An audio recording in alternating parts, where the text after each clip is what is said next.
उदय का प्रकरण चल रहा था और उसमें गुण स्थानों में किस गुण स्थान में कितने कर्म प्रकृतियों के उदय की विच्युति होती है यह बताया जा रहा था।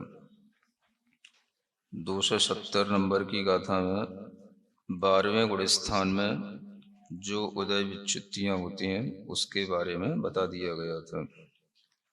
आगे 271 नंबर की गाथा पढ़ते हैं। तदीयक वज्रनिमिणम थिर सुह सर गदि उराल तेज दुगम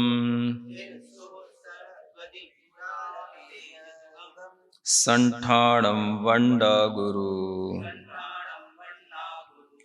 चौकपत्ते यजोगिम्मी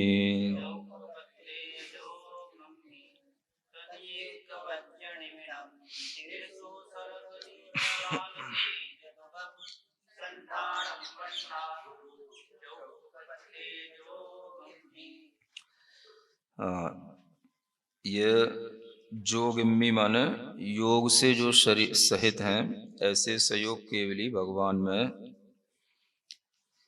किन प्रकृतियों के उदय वहां पर भी हैं और किन प्रकृतियों की उदय विच्युति वहां पर होगी। तो जो प्रकृतियां उदय में रहती हैं वही प्रकृतियां उस गुण स्थान के अंतिम समय में उदय विच्युति को प्राप्त होती हैं। तो जो यहाँ पर उदय विच्युति प्रकृतियों के नाम हैं, उससे आप ये भी समझ सकते हैं कि इन इन कर्मों के वहां पर उदय भी हैं, क्योंकि उदय विच्युति तो गुण स्थान के अंत में होती है। ये पहले आपको बताया जा चुका है, तो उसी का यहाँ पर वर्णन है। तदि एक वज्र निमणम, तद ये एक, यानी यहाँ पर उसमें से कोई एक, जो ऊपर वेदनी कर्म के विषय में बताया जा रहा है कि एक किसी वेदनी कर्म का यहाँ पर उदय रहेगा और उदय विच्युति किसी एक की होगी। यानी 13वें गुण स्थान में कोई भी एक वेदनी कर्म का उदय रह सकता है और दो प्रकार की जो वेदनी है, साता वेदनी और असाता वेदनी, उनमें से कोई भी एक की उदय विच्युति 13वें गुण स्थान में हो सकती है।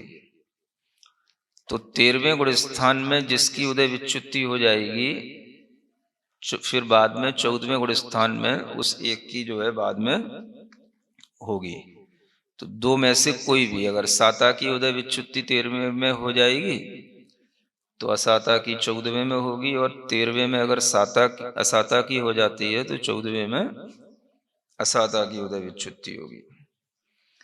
तो किसी भी एक वेदनी का उदय भी 13वें गुण स्थान में रह सकता है। माने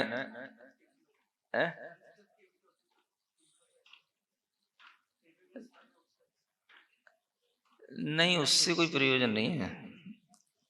अंतकृत हो या कोई भी हो, ये तो एक सहज, किसी भी भगवान के लिए कोई भी एक वेदनी कर्म का उदय किसी के लिए रह सकता है।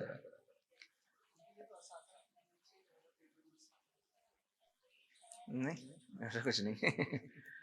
कोई भी दोनों में से एक किसी के लिए भी रह सकता है। ये कोई तो तर्क तो नहीं बैठता कि जिनके ऊपर उपसर्ग होते हैं या जो कोई है ना अंतकृत के लिए होते हैं, उनके लिए असाता का उदय रहता होगा, उसके कारण से उपसर्ग नहीं होते हैं। उपसर्ग तो अपने अन्य कारणों से भी चलते रहते हैं, वो सब पूर्व कर्म के उदय के कारण से चल रहे हैं। वर्तमान में जो असाता का उदय आ रहा है उससे उपसर्ग का कोई लेना देना नहीं।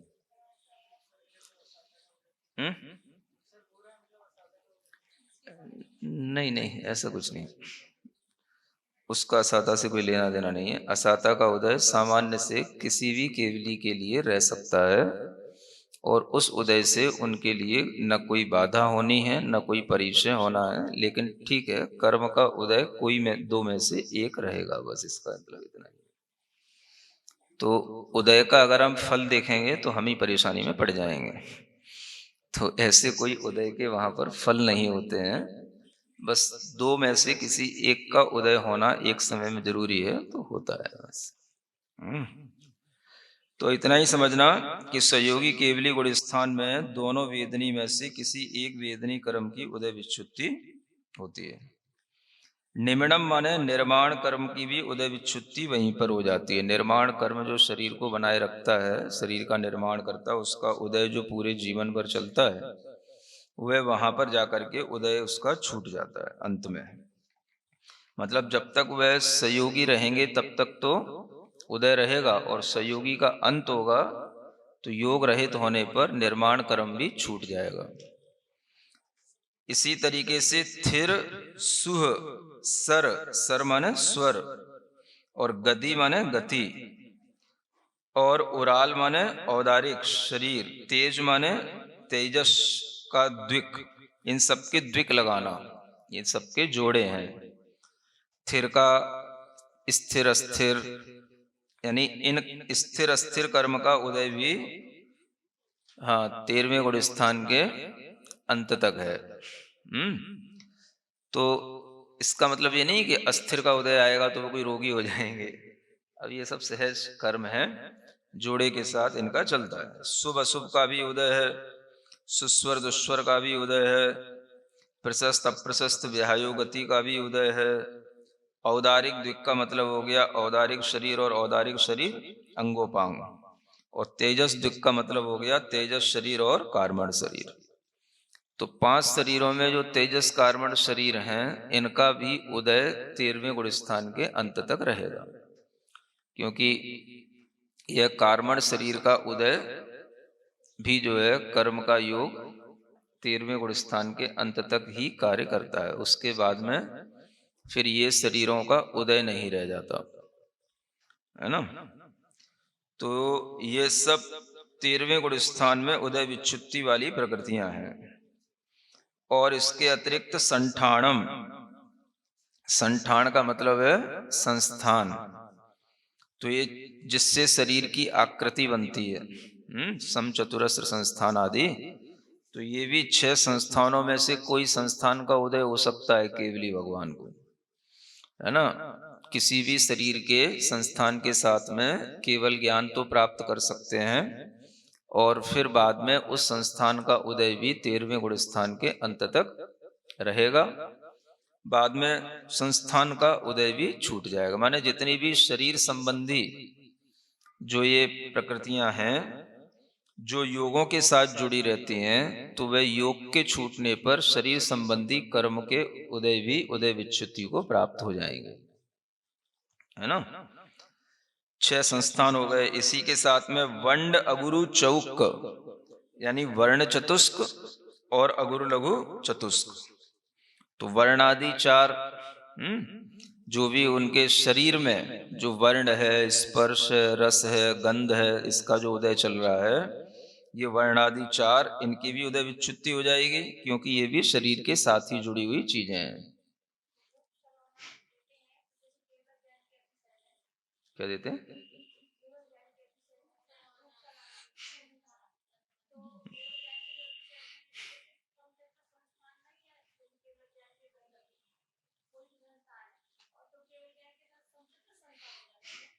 नहीं नहीं, वो तो तीर्थंकरों के लिए अतिशय है।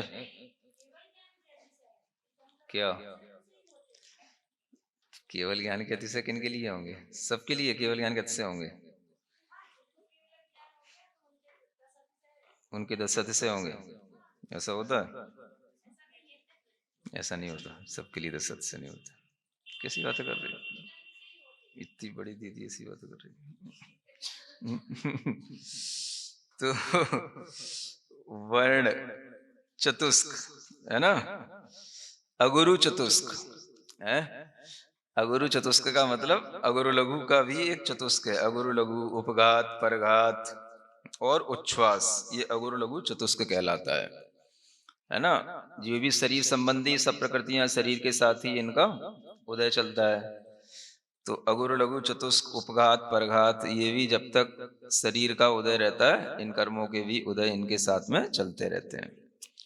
और उच्छ्वास का भी उदय रुक जाएगा अंत अंत तक, श्वासोच्छ्वास भी रुक जाएगी अयोगी केवली होने के बाद, सहयोगी होने के बाद, है ना। अंत अंत तक जब अयोगी केवली हो जाएंगे तो वो श्वास रहित भी हो जाते हैं। और प्रत्येक नाम कर्म, प्रत्येक शरीर नाम कर्म, ये भी जो है इसका भी उदय शरीर के साथ ही जुड़ा रहता है। तो मतलब शरीर संबंधी ऐसी ये 30 प्रकृतियां हैं, एक वेदनी वगैरह को छोड़ करके।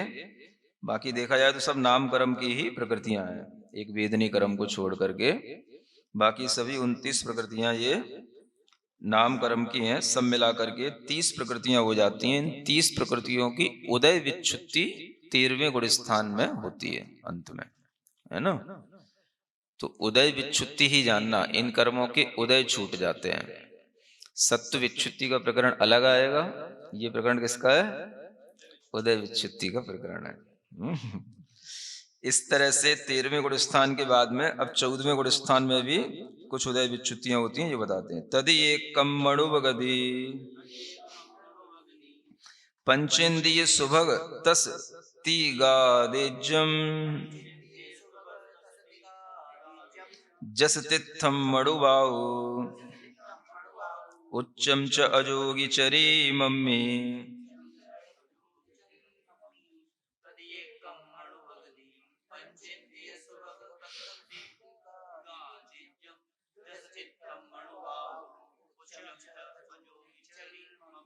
अजोगी के चरम समय में ये प्रकृतियां उदय से छूट जाएंगी।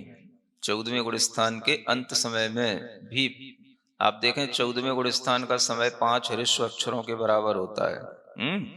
फिर भी उनमें अभी उस समय पर केवली भगवान में इन प्रकृतियों का उदय रहेगा, है ना। और फिर जैसे ही गुण स्थान का अंत होगा तो इन प्रकृतियों की उदय भी विच्छुत्ति हो जाएगी, माने उदय से रहित हो जाएंगे। तो ये प्रकृतियां तदि एकम माने उसी में से एक, जो साता असाता में से जो एक बची रही, एक की उदय विच्छुत्ति 13वें गुण स्थान के अंत में हो जाएगी, तो एक की उदय विच्छुत्ति 14वें गुण स्थान के अंत में होगी। मणोगति मतलब ये हुआ कि ऐसे भी भगवान होंगे जो असाता के अंत में उदय के विच्छुत्ति के साथ में मोक्ष प्राप्त करेंगे, है ना। मतलब जिनको असाता का उदय चल रहा है तो असाता का उदय 14वें गुण स्थान के अंत तक रहेगा, तो असाता के उदय के साथ मतलब मोक्ष प्राप्त करेंगे असाता का उदय छोड़ करके। और कोई केवली भगवान होंगे जो साता के उदय विच्छुत्ति करके अंत समय में मोक्ष प्राप्त करेंगे।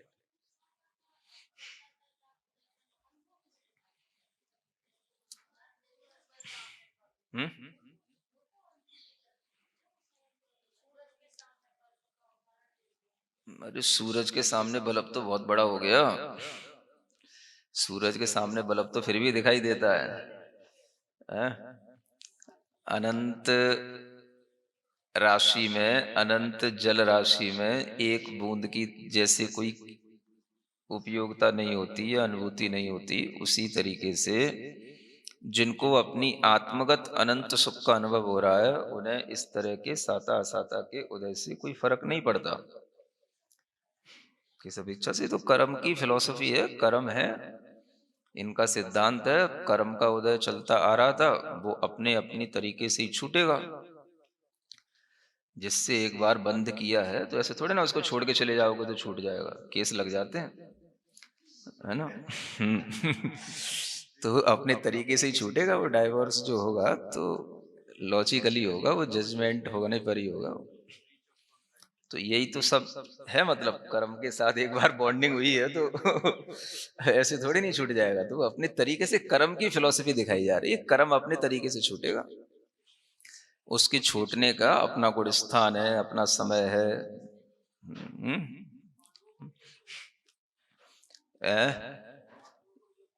हाँ, सब कोई ऐसा होता है, उदय की बात है। कर्म यहाँ पर उदय का प्रकरण चल रहा है। उदय किसका कब छूटेगा, तो वो उसका अपना समय है। अब उस उदय में आपको कितना अनुभव हो रहा है नहीं हो रहा है ये कोई मायने नहीं रखता। कर्म का उदय यहाँ तक है, बस इतना आपको जानना है। इसके बाद इस कर्म का उदय नहीं है, वो उसकी उदय विच्युति हो गई। इतना आपको बस समझना है, इससे ज्यादा दिमाग लगाने की जरूरत ही क्या है। दिमाग लगाना है तो नीचे कोई और स्थानों में लगाओ जहां पर उदय की अनुभूतियां होती हैं, उदय के साथ उदीरना चलती है, तो वहां पर ज्यादा दिमाग लगाना। ये तो सिर्फ भगवान के अंदर क्या चल रहा है उसका ज्ञान अपने को मिल रहा है, इतना ही बहुत है। तो इन सब कर्मों का वहां उदय चल रहा है। अब वो मनुष्य है तो मनुष्य गति नाम कर्म का उदय भी चलेगा ही, है ना। जब तक उनका आयु कर्म का उदय है तब तक गति नाम कर्म का भी उदय रहेगा। तो आयु कर्म का उदय 14वें गुण स्थान के अंत तक रहेगा, तो मनुष्य गति नाम कर्म का भी उदय है, वो भी अंत तक छूटेगी। तो कौन सी प्रकृतियां कब तक पेरेंगी, पेरेंगी समझते हो ना, आपकी भाषा में तो वो ये बताया जा रहा किससे पिंड कब छूटेगा, है ना। तो ये पिंड जो छूटना होता है वो समय समय पर अलग अलग गुण स्थानों में छूटता है, ये समझो अपनी भाषा में, है ना तो मनुष्य गति नाम कर्म का उदय है, मनुष्य आयु है, ये सब अभी थोड़े ना छूट सकती हैं। केवल ज्ञान के बाद भी नहीं छूट सकती। जब तक आपका पूरा शरीर नहीं छूटेगा, आयु पूरी नहीं होगी, तब तक ये सब नहीं छूटने का पिंड इनसे। तो ऐसे ये कर्म है। तो इसलिए ये मनुष्य गति भी 14वें गुण स्थान के अंत में विच्युति को प्राप्त होगी। पंचेंद्री जाति, है ना, जब तक आप पंचेंद्री कहलाएंगे, चाहे आप सहयोगी बन जाए चाहे अयोगी बन जाए, है तो पंचेंद्री। मनुष्य के नाम कर्म का उदय है, पंचेंद्री जाति नाम कर्म का उदय है। ये भी गति जाति सब एक साथ ही छूटेंगी, है ना। तो ऐसे इस तरह से फिर आगे सुभग, मतलब सुभग नाम कर्म का उदय भी 14वें गुण स्थान के अंत तक रहता है। सुभग दुर्भग, तो ये सुभग नाम कर्म का उदय। और त्रस भी है वो, तो त्रस नाम कर्म का उदय भी चलेगा लास्ट तक। बादर पर्याय है तो बादर भी चलेगा। पर्याप्तक है, पर्याप्तक नाम कर्म के उदय से तो पर्याप्तक भी रहेंगे अंत तक। आदेय है ना, तो ये आदेय नाम कर्म का उदय भी अंत तक रहेगा, क्योंकि ये आपके लिए ग्रहण करने योग्य जो कर्म है वो आपको जब तक शरीर दिखेगा तब तक लोग आपको ग्रहण करते रहेंगे, है ना। ये देखो ये वारियंत भगवान, ये देखो ये एक सहयोगी केवली भगवान तो तब तक ये ग्रहण करने का भाव बना रहेगा, आदे नाम कर्म से चलता रहता है। यश कीर्ति भी चलेगी तब तक ही जब तक शरीर दिखाई देगा, ये इन भगवान का यश है, यशस कीर्ति नाम कर्म। तब तक ही वो तीर्थंकर कहलाएंगे जब तक शरीर दिख रहा है ना। फिर बाद में तो वो सिद्ध भगवान हो जाएंगे। मनुष्य आयु भी तभी तक है जस तिथम मणु आऊ। जस माने यश कीर्ति, तिथम माने तीर्थंकर नाम कर्म का उदय।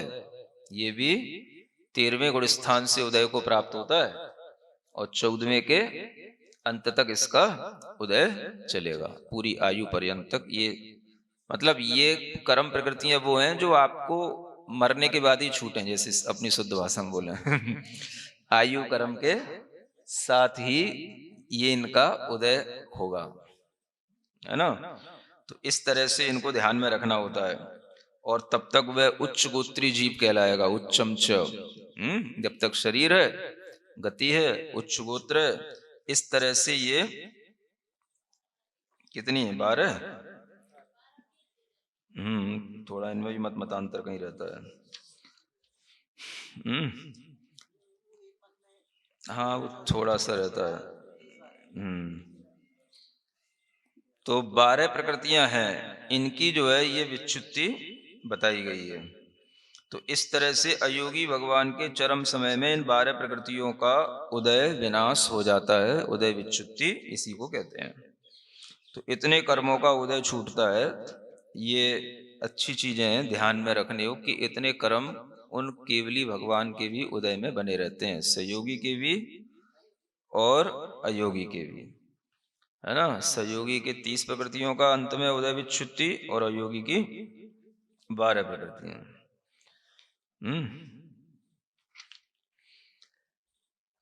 अच्छा अब यहाँ पर कुछ कहा जा रहा है कि जैसे अब ये साता साता वाली जो बात है ना, कि साता साता जन्य जो सुख दुख होता है साता साता वेदनी से, तो जैसे अन्य गुण स्थानों में होता है, ऐसे ही केवली भगवान को भी साता साता का दुख होना, सुख दुख होना चाहिए, है ना। तो ऐसी जब शंका होती है तो उसका उत्तर स्वयं आचार्य दे रहे हैं। अब प्रकरण थोड़ा सा समझने योग्य है। नट्ठाय राय दोषा इंद्रियणाणं च केवलं मिजदो तेन तु सादा सादज सुदुःखमणत्ति इंद्रियजम्।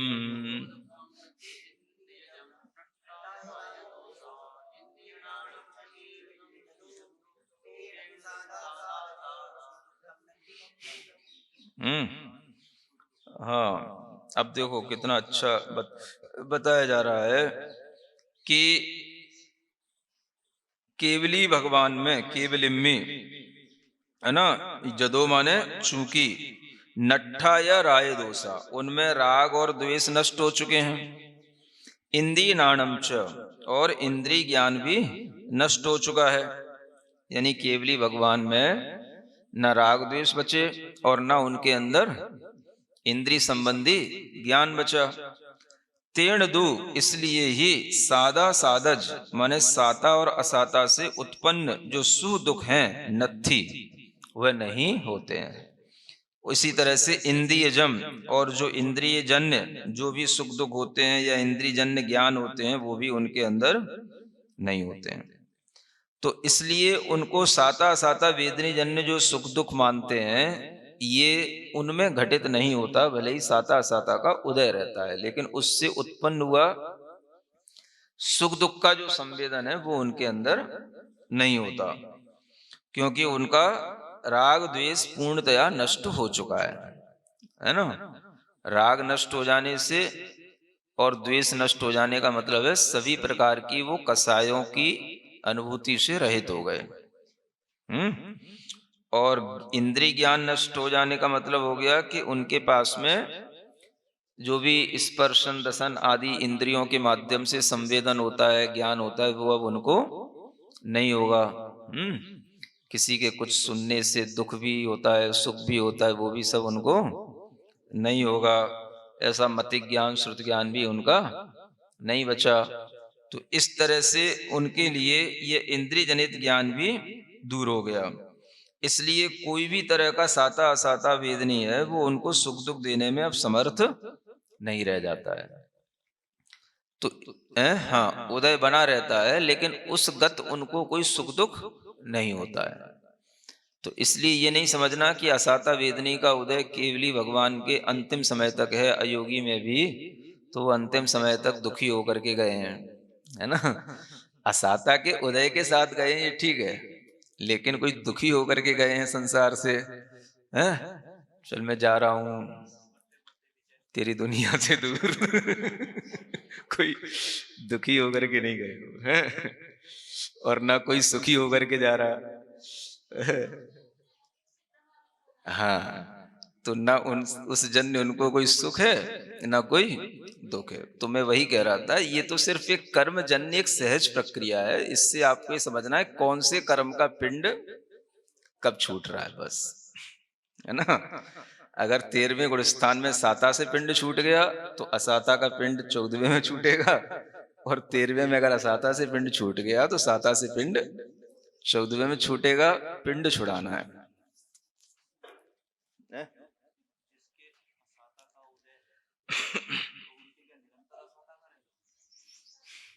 अरे भाई, अंतर मुहूर्त का समय तो टोटल होता ही है। 14वें गुण स्थान में कितना तो समय होता है, तो एक अंतर। हाँ, तो कोई भी एक उदय रह सकता है।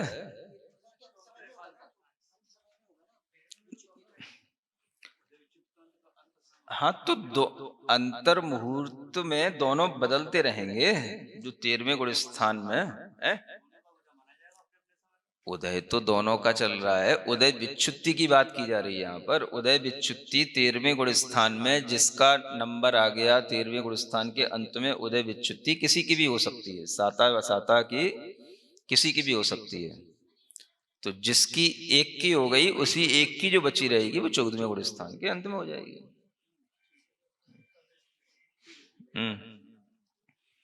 तो 13वें गुण स्थान का जो दीर्घ काल है उसमें साता असाता का उदय दोनों रहेंगे, है ना।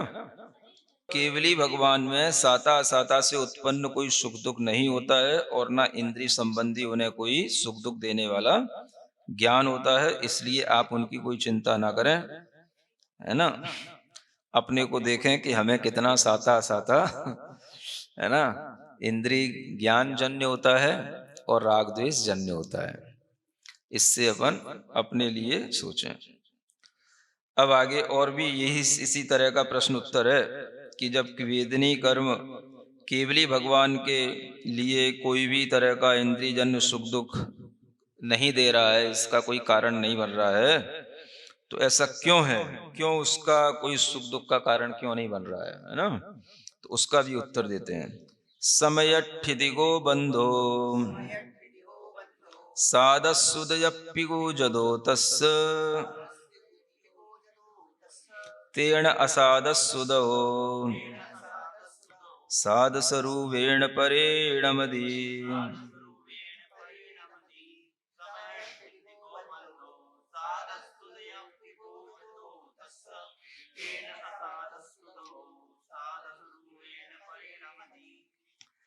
समयठिदिगो बंधो, सबसे बड़ी बात तो यह है कि केवली भगवान के एक समय की स्थिति वाला ही बंध होता है ना। तो एक समय की स्थिति वाला बंद होगा तो वह बंद सादस उदयप्पिगो जदो तस्य, तो जिस समय पर बंद होता है उसी समय पर उनका उदय हो जाता है ना। तो जो बंद हो रहा है उस बंद के अनुसार जो उदय हो रहा है वो बंद के समय पर ही उदय हो गया, माने ईर्यापथ जो आश्रव होता है उसका ये स्वरूप बताया जा रहा है एक तरह से। तो केवली भगवान के लिए जो भी नया कर्म आ रहा है उसकी बात है ये। तो नए कर्म का आश्रव होना, वह आश्रव बंद के साथ नहीं हो रहा है, क्योंकि एक समय की स्थिति वाला बंद वह कहलाता तो है, लेकिन एक समय के लिए भी वो बंधता नहीं है ना। अगर वो एक समय भी बंध गया तो 3 समय ठहर जाएगा,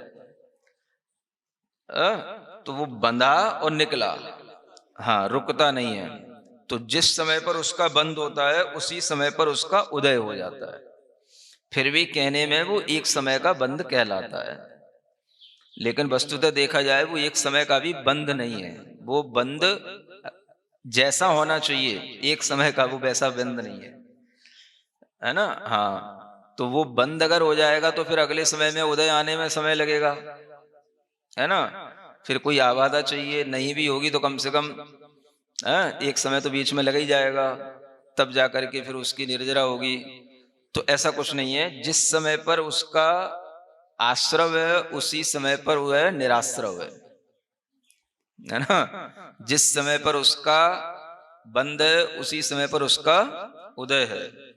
इस तरह से इसको समझने वाला है कि चूंकि उनके लिए ऐसा होता है, तेण असादस्य उदो, इसलिए केवली भगवान के लिए जो असाता का उदय है ना, साद स्वरूपेण परिणमति, उनका असाता वेदनी का उदय भी साता रूप से ही परिणत होकर के चला जाता है। मतलब कि असाता का उदय तो उनको हो सकता है, लेकिन साता की अनुभूति के साथ ही जो है उन्हें वह असाता का उदय निकल करके चला जाएगा, है ना।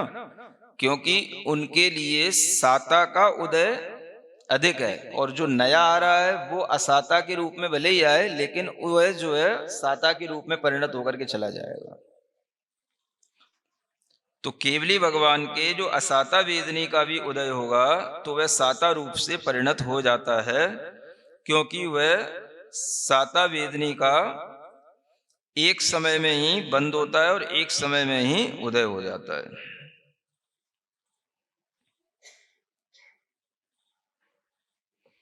एदेन कारणेन दो, इसी कारण से ही सादस एव दो निरंतरो उदो। केवली भगवान के लिए इस तरह से अगर हम गणित लगाएं तो फिर हम ये समझ सकते हैं कि उनके लिए निरंतर साता का ही उदय है इस गणित से, है ना। मतलब असाता का उदय भी साता के रूप में ही परिणत होकर के जा रहा है, तो उनको तो साता का ही उदय चल रहा है ना। तो इस तरह से जो तेण असाद निमित्ता परिसहा जिणवरे नत्थी, इसलिए असादा के उदय से उसके निमित्त से होने वाले जो परिचय होते थे वो भी जिनवर में नहीं होते हैं। एकादश जना है, एकादश जना अत्थी के नत्थी, है ना। तो कर्मकांड कहता है एकादश जना नत्थी, है ना। और सरवार सिद्धि में वैसे दोनों चीजें हैं, लेकिन पहले संति ही लिखा गया है, अत्थी, वहां परिचय माने गए हैं। तो परिचय मानते हुए भी वो परिचय नहीं है, ये कहने का मतलब है। परिचय उसको कहते हैं जिसके कारण से उन्हें सुख दुख हो, तो उन्हें उस परिचय को तो हम मानेंगे, लेकिन उससे सुख दुख नहीं मानेंगे। ये और एक अच्छी चीज है समझने की, कि केवली भगवान के 11 परिचयों का सद्भाव है, ये तो मानना पड़ेगा, है ना। क्योंकि तत्संबंधी कर्मों का उदय है, वेदनी आदि कर्मों का, तो इसलिए उनके लिए 11 परिसयों का सद्भाव है। यहां तो यही लिख दिया कि परिसय ही नहीं होते उनके, जबकि तत्वार सूत्र में क्या कहा गया, उनके 11 परिसय होते हैं। और यहां कह रहे हैं कि परिसहा जिनवरे नत्थी, जिनवर में परिसय नहीं होते हैं। तो जब 11, हाँ असातक, वो सब असाती वाले तो परिसय हैं, क्षुधा वगैरह नहीं, असाता के निमित्त से होने वाले परिसय जिनवर में नहीं होते। परिसयों का विशेषण है, परिसय कौन से, असाता वेदनी के निमित्त से होने वाले परिसय। तो असाता वेदनी के निमित्त से कौन कौन से परिसय होते हैं, वेदनी कर्म के उदय में बताए गए हैं, है ना। ये क्षुधा, पिपाशा, शीतोष्ण, दंश, मशक, चर्या, निषद्या, ये सब जो लिखे हैं, रोग, तड़, स्पर्श और मल, ये सब वेदनी के कारण से होने वाले परिसय हैं, है ना। तो ये परिसय ही नहीं होते हैं, यहां तो ये लिखा है। जबकि तत्वार सूत्र में क्या है, परिसय तो होते हैं लेकिन उस संबंधी सुख दुख नहीं होता। तो एक ही बात है, देखा जाए कि जब परिसय हैं और उनसे कोई सुख दुख नहीं हो रहा, तो इसका मतलब ही क्या हो गया, परिसय है ही नहीं है। नहीं समझ में आ रहा, है ना। हाँ, मतलब जैसे किसी भी संख्या तो है लेकिन उसमें जीरो से गुणा कर दिया तो वो जीरो ही हो गया ना वो तो इसी तरीके से मतलब परिसय तो है लेकिन उससे कोई सुख दुख नहीं है। तो बात तो बराबर वही हो गई कि भाई इससे अच्छा तो ही का तो परिसय है ही नहीं। तो ये भी एक कहने का तरीका है, भाई परिसय इसलिए नहीं है क्योंकि उस जन्य सुख दुख नहीं है। लेकिन देखा जाए सिद्धांततः देखोगे तो कर्म के उदय जब तक हैं तब तक वो परिसयों का सद्भाव माना जाता है। इस दृष्टिकोण से परिसय हैं लेकिन उसके निमित्त होने वाले सुख दुख नहीं है।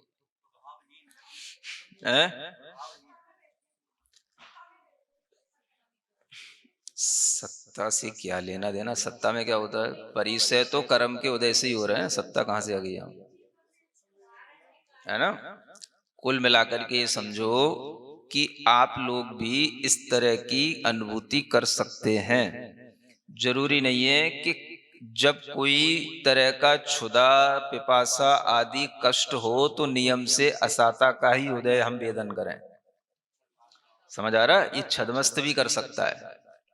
केवली भगवान में तो एकांत रूप से नहीं होता, चलो ठीक है, लेकिन वहां एकांत रूप से इसलिए नहीं होता क्योंकि वह पहले से इस तरह की साधना किए हुए है ना, कि क्षुधा की पूर्ति नहीं हुई, कि पिपासा भी हो रही है, कि शीत और उष्ण की बाधा भी हो रही है, तो भी जरूरी है कि हम दुखी हों,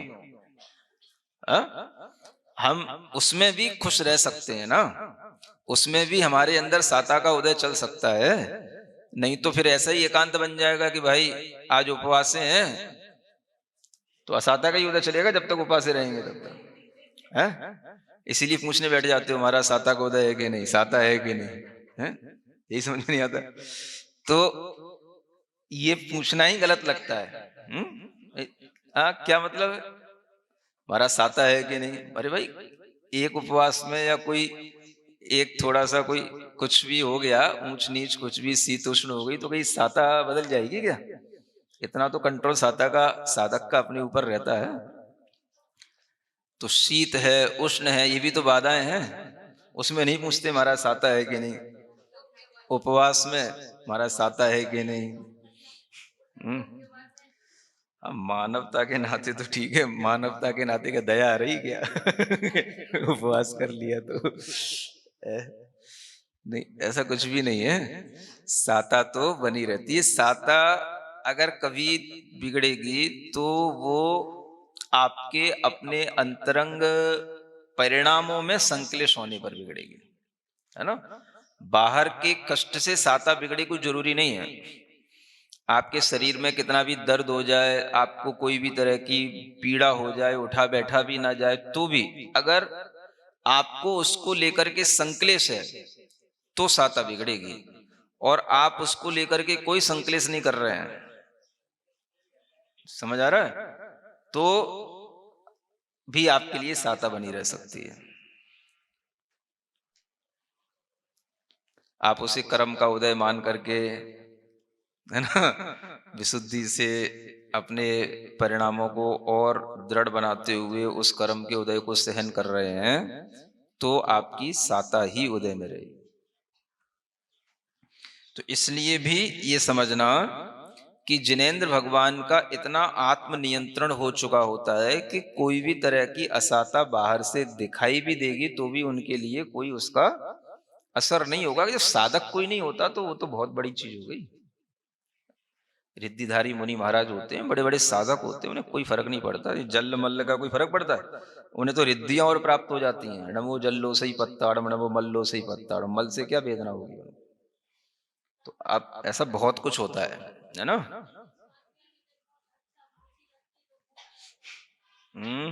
हाँ। तो इस तरह से इसमें थोड़ा विशेषार्थ पढ़ते हैं। केवली भगवान के अनंत गुणहीन अनुभाग शक्ति वाली असाता का उदय है, क्योंकि पूर्व में अनेक अनुभाग कांडकों के द्वारा असाता वेदनी की अनुभाग शक्ति क्षीण की जा चुकी है और मोहिनी की सहायता का भी अभाव हो गया है। अतः असाता वेदनी का अप्रकट सूक्ष्म उदय है तथा जो साता वेदनी का सत्व होता है उसका अनुभाग अनंत गुणा है। अब वो केवली बनते बनते सब क्या करते आ रहे हैं? विशुद्धि बढ़ाते आ रहे हैं। और विशुद्धियों के बढ़ने से क्या होता है? सत्ता में भी जो आपकी असाता है वो भी शक्तिहीन हो जाती है। सत्ता में भी पड़ी हुई असाता है उसको भी आप हाँ शक्तिहीन कर लेते हैं। इतनी विशुद्धि से असाता में भी फर्क पड़ता है। और साता का निरंतर बंद होगा तो साता तो बढ़ेगी, असाता पहले ही कम होती चली जा रही है। तो ये तो ऊपर ऊपर जैसे आप ध्यान आदि में विशुद्धियां बढ़ाएंगे उससे अपने आप ये सब होता चला जाएगा। तो विशुद्धि बढ़ने से अंतरंग में जो सत्ता में भी असाता वेदनी है उस पर भी फर्क पड़ता है ना। उसके भी जो असाता के अनुवाग कांडक घात होंगे उसकी अनुवाग शक्ति क्षीण होगी जैसे जैसे आपकी विशुद्धि बढ़ेगी, है ना। तो ये अनुवाग शक्ति क्षीण हो गई और असाता वेदनी का अप्रकट सूक्ष्म उदय उसके कारण से बना भी रहे तो मोहनी कर्म तो उसका सद्भाव तो है नहीं केवली भगवान में, तो बस उनका उदय भी बना रहेगा असाता का, तो कोई उससे फर्क नहीं पड़ेगा क्योंकि मोहनी के बिना वो असाता भी कोई काम नहीं करती, है ना। वेदनी का कुछ काम नहीं होता। अतः असाता वेदनी का जो है सूक्ष्म उदय अप्रकट है और जो साता वेदनी का सत्व होता है उसका अनुभाग वो अनंत गुणा हो जाता है ना। वो अपनी विशुद्धि से कर चुके हैं। साता वेदनी की स्थिति की अधिकता संक्लेश से एवं अनुवाक की अधिकता विशुद्धि से होती है। देखिए ये सिद्धांत समझिए, कुछ ना करो, 5 मिनट की बात है। साता वेदनी की स्थिति की अधिकता किससे होगी? संक्लेश से। माने साता वेदनी में स्थिति बंद अधिक होगा, जैसे संक्लेश परिणाम अधिक होंगे तो साता वेदनी की स्थितियां बढ़ेंगी, है ना।